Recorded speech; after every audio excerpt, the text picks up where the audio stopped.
നമുക്ക് ശ്രീ വാൽമീകി രാമായണത്തിലേക്ക് തന്നെ മടങ്ങാം. ജ്യേഷ്ഠനെ കാത്ത് കണ്ണടയ്ക്കാതെ ജാഗ്രതയോടുകൂടി അഹങ്കാരം ലേശമേശാതെ നിൽക്കുന്ന ശ്രീ ലക്ഷ്മണകുമാരനോട് സന്തപ്തനായ ഗുഹൻ ഇപ്രകാരം പറഞ്ഞു: കുഞ്ഞെ, അങ്ങേക്ക് വേണ്ടി നിർമ്മിച്ച മെത്തയിത ഇതിൽ കിടന്ന് യഥാസുഖം വിശ്രമിച്ചാലും ബുദ്ധിമുട്ടുകൾ സഹിക്കുവാൻ ഏറ്റവും നല്ലത് ഞങ്ങളാണ്. സുഖജീവിതം മാത്രം നയിച്ചു വന്ന അവിടുത്തെ പോലെയുള്ള രാജകുമാരന്മാർക്ക് കഷ്ടപ്പാട് യോജിച്ചതല്ല. രാത്രി മുഴുവൻ കണ്ണൊന്ന് ഇമ വെട്ടാത്ത മട്ടിൽ കാകുസ്ഥന് കാവൽ നിൽക്കാം. അവിടുത്തേക്കാൾ പ്രിയതരമായൊന്ന് ഈ ലോകത്തിൽ എനിക്കില്ല. വെറും ഭംഗിവാക്കല്ല, സത്യം മാത്രം വ്യക്തമാക്കുന്നു. ശ്രീ രഘുവരനന്ദനന്റെ കാരുണ്യത്താൽ മാത്രമേ സത്കീർത്തിയും അനശ്വരമായ ഐശ്വര്യവും ശ്രേഷ്ഠമായ ധർമ്മപ്രാപ്തിയും അർത്ഥകാമപൂർത്തിയും ഈ ലോകത്തിൽ സിദ്ധിക്കുകയുള്ളൂ. കുലച്ച വില്ലേന്തി ഞാൻ തന്നെ ആത്മസുഹൃത്തായ ദാശരഥിയെ കാത്തു നിൽക്കാം. എൻ്റെ സൈന്യങ്ങളെ ചുറ്റുപാടും ജാഗ്രതയോടെ നിർത്തിയിരിക്കുന്നു. സീതാദേവി ഒന്നിച്ച് നിദ്ര ചെയ്യുന്ന സ്വാമിയെ ഞങ്ങൾ കാത്തുകൊള്ളാം. ഈ കാട്ടിൽ ഞാൻ അറിയാതെ യാതൊന്നും നടക്കുകയില്ല. ചതുരംഗ സൈന്യത്തോടെ എന്തു വന്നാലും ഞാൻ എതിരിടുകയും ചെയ്യാം. സുമിത്രാദേവിക്ക് എപ്പോഴും ആനന്ദമേകുന്ന ലക്ഷ്മണൻ മറുപടി പറഞ്ഞു: ധർമ്മത്തിൽ സുസ്ഥിരനായി നിൽക്കുന്ന അങ്ങ് ഈ നാട് ഭരിക്കുന്നിടത്തോളം ഞങ്ങൾക്കെന്നല്ല ആർക്കും ഭയത്തിന് അവകാശമേയില്ല. എൻ്റെ ജ്യേഷ്ഠൻ സീതാദേവി സമേതനായി വെറും നിലത്ത് മണ്ണിൽ പള്ളി കൊള്ളുമ്പോൾ എനിക്ക് സുഖിക്കാനോ ഉറങ്ങാനോ എങ്ങനെ സാധിക്കും? ജീവിക്കുന്നതുകൂടി സന്തോഷകരം ആകുമോ?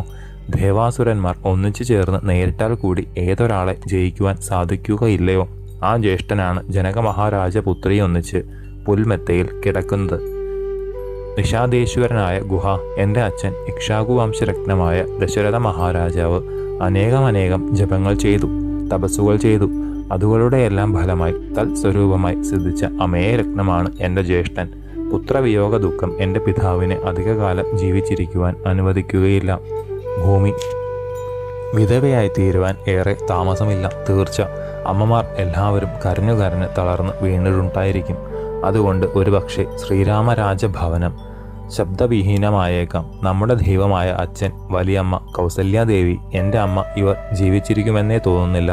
ഉണ്ടെങ്കിൽ തന്നെ ഈ രാത്രി മാത്രമായിരിക്കും. ഒരുപക്ഷെ എൻ്റെ മാതാവിന് ജീവിതധാരണത്തിന് ഒരു ചെറിയ തന്തുണ്ട്. ശത്രുഘ്നനെ കണ്ടുകൊണ്ട് അമ്മ ജീവിച്ചെന്നും വരാം.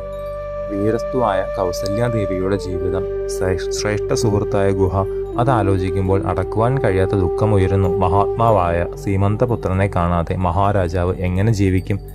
സുസ്നേഹസമ്പന്നരായ ജനങ്ങൾക്ക് സുഖപ്രദം ആയിരുന്ന അയോധ്യ രാജനഗരി രാജവിയോഗ ദുഃഖത്താൽ നശിക്കും. നൃപവരന് അപായം സംഭവിച്ചാൽ വലിയമ്മയുടെ കഥയും അവസാനിച്ചു. അതോടൊന്നിച്ച് എൻ്റെ അമ്മയും എല്ലാം നശിച്ചു കഴിഞ്ഞു. എൻ്റെ ജ്യേഷ്ഠനെ യുവരാജാവായി വാഴിക്കാതെ, സ്വാഗ്രഹം നിറവേറാതെ അച്ഛൻ ദിവംഗതനാകും. കൃതകൃത്യരായി തീർന്ന അവർ മഹാരാജാവായ പിതാവിനെ സംസ്കരിക്കും. പിതൃകർമ്മങ്ങൾ എല്ലാം ചെയ്തു തീർക്കും. മനോഹരങ്ങളായ മുറ്റങ്ങൾ, വിസ്തൃത രാജവീതികൾ, നാൽക്കൂട്ട പെരുവഴികൾ, സുന്ദര മന്ദിരങ്ങൾ, ഉത്തമ വേശ്യാങ്കനകൾ, ആനപ്പന്തികൾ, അശ്വാലയങ്ങൾ, രഥസമൂഹങ്ങൾ, പടഹനാദമുഴുക്കങ്ങൾ, എല്ലാ തരത്തിലുമുള്ള മംഗളകർമ്മങ്ങൾ, സന്തോഷം കൊണ്ട് സുസ്മേരവദനരായ പുരവാസികൾ, കണ്ണും കരളും കവരുന്ന ആരാമങ്ങൾ, സജ്ജനപൂർണങ്ങളായ സമാജങ്ങൾ, ശ്രേയോമൂലങ്ങളായ ഉത്സവങ്ങൾ എന്നിവയെല്ലാം ഒത്തുചേർന്നതും എൻ്റെ അച്ഛൻ അനേകകാലം സ്തുത്യർഹമായി പരിരക്ഷിച്ചിരുന്നതുമായ അയോധ്യയിൽ അവർ സുഖാന്വിതരായി സ്വച്ഛന്തം സഞ്ചരിക്കും. സച്ചരിതനായ ദശരഥ മഹാരാജാവ് ഇനി ജീവിതം തുടരുമെന്ന് സംശയിക്കുകയേ വേണ്ട. വനവാസം കഴിഞ്ഞ് മടങ്ങി വരുന്ന അഗ്രജനോടുകൂടി അച്ഛനെ ഇനി കാണുവാൻ സാധിക്കുമോ? സത്യപ്രതിജ്ഞനായ സ്വാമിയുമൊത്ത് സസുഖം അയോധ്യ നഗരിയിൽ ഞങ്ങൾ എത്തിച്ചേരുമോ? മഹാത്മാവായ ലക്ഷ്മണന് ഭ്രാതാവിൻ്റെ സ്ഥിതി ഓർക്കുമ്പോൾ കണ്ണീർ പ്രവാഹം അടക്കുവാൻ കഴിഞ്ഞില്ല. ഇങ്ങനെ പലതും വിലാപരൂപത്തിൽ പറഞ്ഞുകൊണ്ട് ആ രാത്രി അവസാനിക്കാറായി. പ്രജകൾക്കെല്ലാം അതിപ്രിയനായ സൗമിത്രിയുടെ സത്യവാക്കുകൾ കേട്ട് സുഹൃത് സത്തമനായ ഗുഹൻ ജ്വരാത്തനായ ഒരാനയെപ്പോലെ കണ്ണീർ തൂകി.